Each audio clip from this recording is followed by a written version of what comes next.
Okay, good evening, brethren from around the country. My name's Callum Gardner. I'm the current chairman of the Trelawny Club down in Cornwall for our light blues. Quick intro about myself. So I've only been in Freemasonry approximately 5 years. I'm current Regimental Master of the Millennium Lodge of Cornwall, which is based in Perranporth, pretty much slap bang in the middle of the province. Serving in the Royal Navy. So tend to throw myself in and do everything all at once, as you probably guessed. We've got a great team behind us at the committee. As of 2020, is pretty much a whole new committee turnaround. So I've got a little presentation, a little 10-minute presentation I'll take you through in a second, and then afterwards I'll open the floor to if anybody's got any questions. Okay.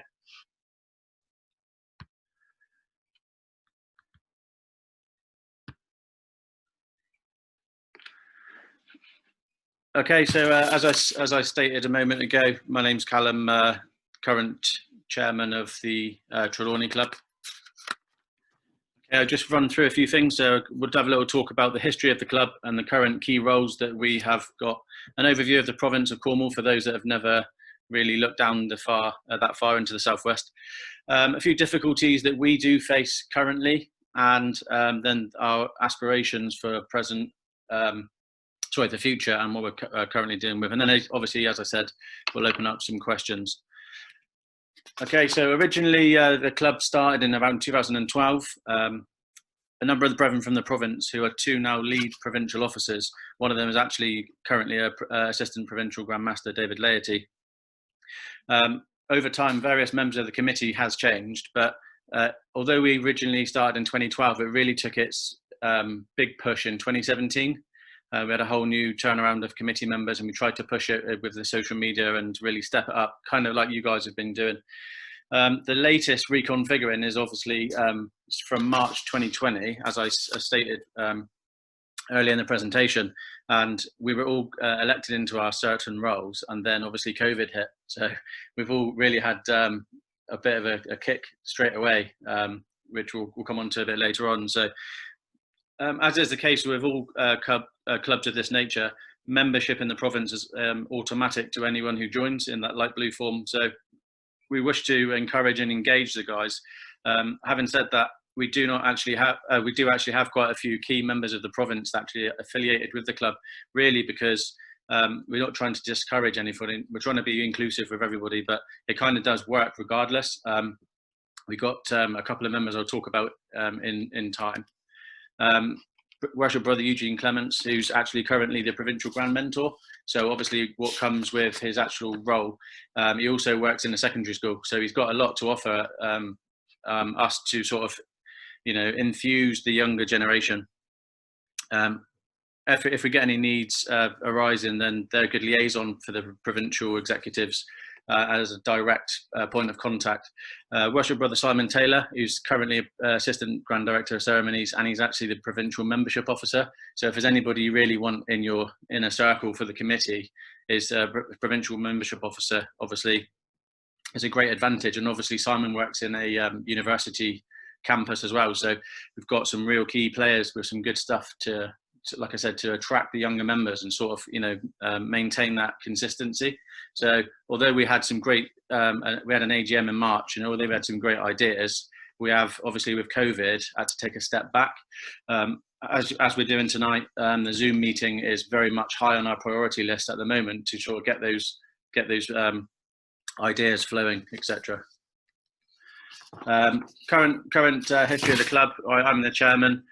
Vice chairman is Brother Ant Wilkins. He's ex-military, very, very keen, enthusiastic, and obviously when you've got your right-hand man with such enthusiasm, it's great to have. Currently works for Great Western Rail. We're trying to tap him up for some sort of transport up and down the province. Secretary Nick Anir. Nick is online tonight. He'll say a few words in a moment. He's a great guy. He's got lots of time that he puts aside, and he deals with all of the silly questions that I get, and I literally just cannon fodder him. And then we've got Brother Perrin Clements, who's actually, his father is Eugene on the previous slide. Perrin owns his own business, a cycling business. very, very like down with the kids, shall we say. So he's our kind of Twitter, Instagram, social media guy. So what we've done, when I talk about the province in a moment, we've brought up these clusters, really just to sort of break down the province into smaller areas, having cluster groups, and then we'll have a cluster lead. So that cluster will say, for example, right down the very southwest of Cornwall, there might be, say, 17 lodges. They will focus on, you know, making sure that the newer members in that cluster are all getting touch base, liaising with them, any help or questions on any ritual or any etiquette or movements or questions or anything that's required.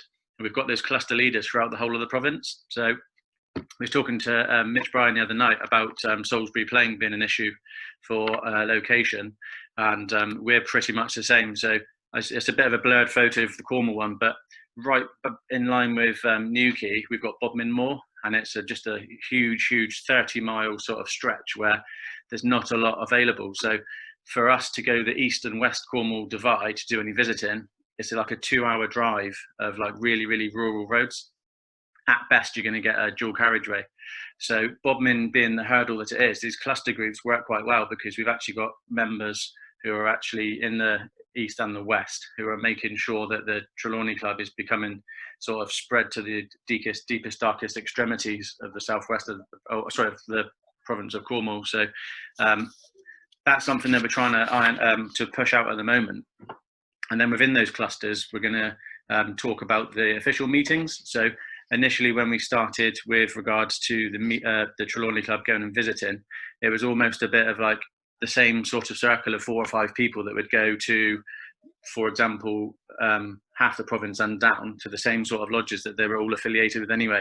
So the idea is to announce 3 huge official visits, one in the west, one in the centre, and one in the east, where we literally try and get maximum attendance and totally like max out the lodge capacity, touch base with everybody, and really just show a presence in that form. So when it comes to us putting on events days, etc., everybody's actually affiliated with the fact that we've had these big, huge meetings, and then we've gone en masse to those places rather than a wishy-washy presence when we're trying to go out and not recruit, but sort of make it more appealing for the newer members.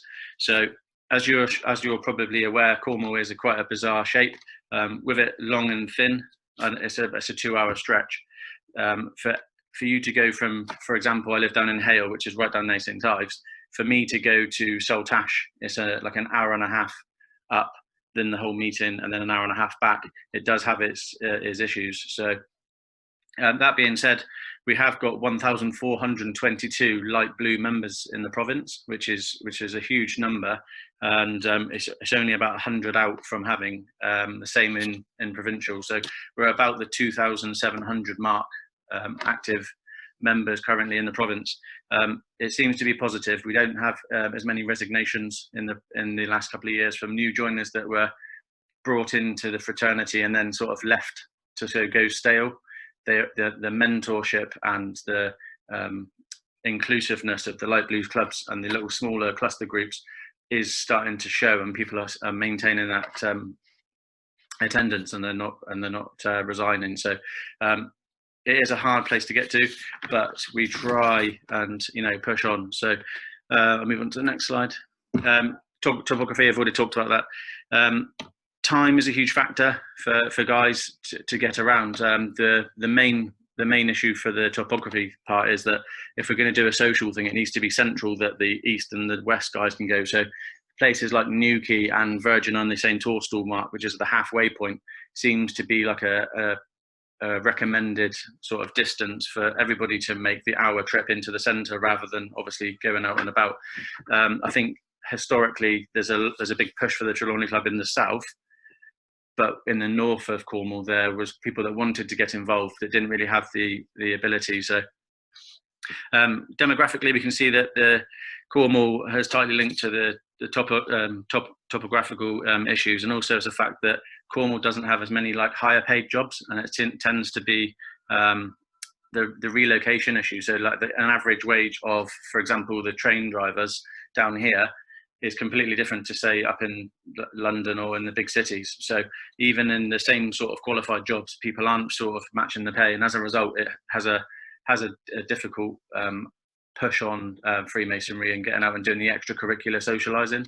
And a few people that I spoke to when I first came into the chairman role, and I went out loosely just canvassing to find out why people weren't attending coastal walks or Trelawny Club breakfasts, etc., members' breakfast, and it tended to be the similar sorts of answers, but with those difficulties, gives you the opportunity to think of ways to mitigate that.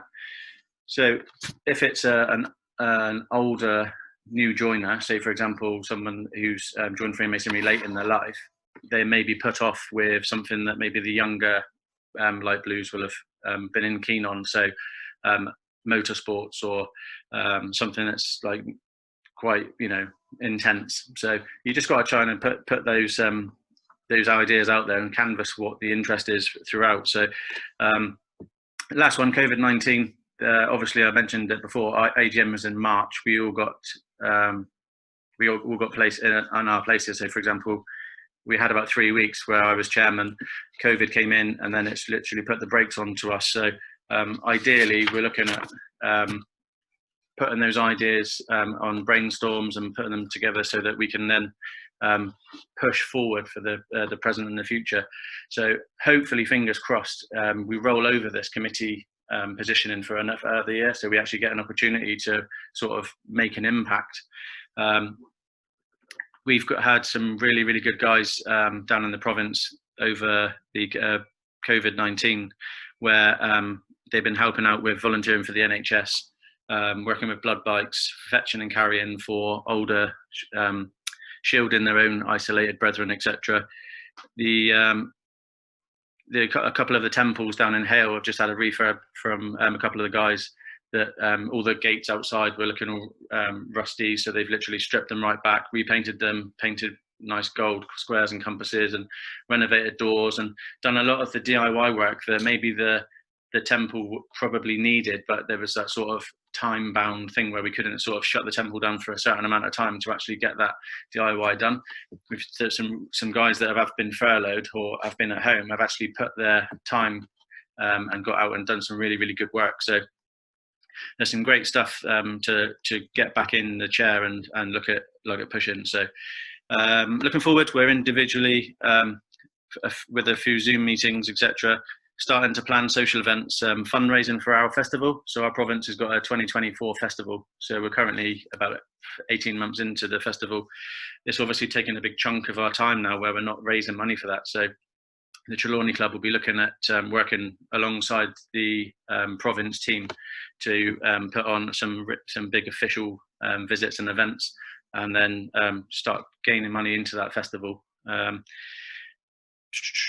Formulating a plan of attack. We don't need to be wary from detracting the individual lodges. It needs to be more of a sort of a social team, and we try not to get sucked into that bad habits. We want to try sort of keep evolving, and then keeping people giving us feedback throughout and thinking, do you know what, that maybe this doesn't work, how about you try this? And then if we can evolve with the times, then I think that we will be able to push ourselves on. So with a whole new fresh committee, there wasn't any room for, well, we didn't do it like this last year, or we didn't do it like this year before. I think it's something that's completely new to all of us, and we've got a really, really good team together that's going to push on. So the idea is just really to assist with Grand Lodge with the festival. The Trelawney official visits, like I mentioned before, the 3 official ones, keep it simple, keep it small, 1 in the east, 1 central, 1 west, and then plan a bigger one up to, say, Grand Lodge in London, stopping off on the way through over a couple of days. I think that's an aspiration that we may have. So rather than me summarise and go through the rest, I've just put up a poem. So Brother Anthony Wilkins, who's the vice chairman, is the Masonic poet, and he's got quite a good tongue. So if you cast your eyes over that, if you're interested, I can send it to you. But he's got about 35 or 40 different Masonic poems that he has affiliated with different ceremonies and different Masonic etiquette and movements. So some great stuff. Any questions? Brilliant. Thank you, Callum. That was really interesting. Great to hear from you guys, and it's so refreshing to hear that your members are really sort of using their furlough period to really help the lodges within Cornwall. A few questions for you. I'll read these because we're running short of time. But this one is from Paul Ashby from Cambridge. He says, "Where is your furthest west lodge? Is it Penzance?" Our furthest west lodge is actually on the Isles of Scilly, and it's really hard to get to because of the helicopter flights or the I can't even say it now. The Trelawny, the ferry to get across. So only a small amount of people have got there. So out of the 82 lodges, that is the most furthest out of Cornwall. Sure. Joey Holstead has also said, does your province include Isle of Scilly? If so, do you find it difficult to involve yourself and engage with your brethren on the Isle? I think you've answered the question, but how important is it for you to bridge that gap and try and socialise with them? Yeah, totally. There's a couple of the members in the committee are quite avid visitors. Adam Barbary, who's lived in Newquay, he's made it his plan over a 12-month period. He's going to do all 82 lodges. And we were planning to go in June for their initiation out in the Isles of Scilly. But we was going to have to do like a couple of days out there because you're going to have to fly out. Then you have to be there early enough in the daytime to get to the meeting and then sleep over. But because the Isles of Scilly's tourism through the summer is so busy, to get a room in June, we had to book it like January, February time. It's outrageous, but because of COVID, obviously we've had to cancel it. But my aspiration is to go with him and obviously try and push the Trelawny Club over there. It's hard really because I can't say to the people under the Scilly Isles, by the way, come and visit us up in Cornwall, because they've got to then fly over and make a meal of it, you know. Sure. An interesting dilemma to have, a problem to sort out, but yeah. This one's from Matty Brown. Callum, because you have your provincial Grand Mentor on board, do you find that you liaise and work well with the lodge mentors to help promote your initiatives? Yeah, totally. We're really lucky to have Eugene on board. He's literally got all the time in the world, and all of the individual mentors he is in contact with at all times. And you know, I think he's a breath of fresh air. He really is. He is pushing it. Great. And final question from Jim Brown. Callum, I'm speaking as I imagine I'm Jim Brown. No one can replace Jim Brown, of course. But Callum, I used to live and work in Bude, North Cornwall, and still have friends there and visit quite often. Are they just too far out for your clusters, or do you have members from that area? No, totally. We're inclusive of all those areas. I know that up in Tintagel, there's the King Arthur's Castle, and there's a King Arthur Lodge up there. And I know that there's people that are affiliated with those sorts of areas, so everybody's included. And my partner works in Exeter, which is just inside Devon. So for me, Exeter is a good sort of like launch pad for me to do the North Cornwall lodges. So I'm kind of like looking at the lodge diaries to sort of like tailor those Exeter ones, so I'm not having to go too far from my end of Cornwall. Fantastic. All right, lovely. Thank you for answering those questions. Fantastic presentation, very much enlightened. And like, if the brethren want to put more questions to you, happy for us to email you or have another meeting, and we'll put that up on the Facebook page. Yeah, of course, no problem. Fantastic. All right.